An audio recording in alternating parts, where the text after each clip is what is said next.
Uy, kapatid, alam mo ba, kahit gaano pa kalaking kabundok man na problema ang dumating sa buhay mo, alam mo ba, kayang solusyonan yan ng Panginoon. Halika, pag-aralan natin para maniwala ka.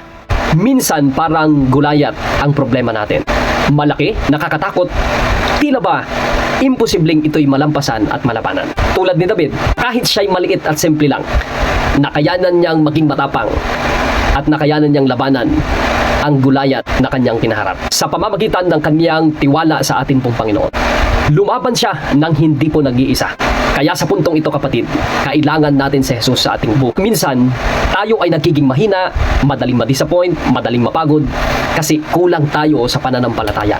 Kulang tayo sa relasyon sa Panginoon. Kulang tayo sa pagtitiwala sa ating pong Panginoon. At dumarating sa punto na kinakaya natin mag-isa kahit wala ang Panginoon. Alam mo kapatid, yung ganong bagay ay hindi karapat-dapat. Sapagkat lahat ng problema ay laban ng ating pong Panginoon. Laban, kasama siya. Hindi tayo nag-iisa. Tandaan mo, hindi sukatan ang lakas at tibay ng katawan para sa tagumpay, kundi ang pananampalataya at tapang kasama si Kristo. Siya ang sandata.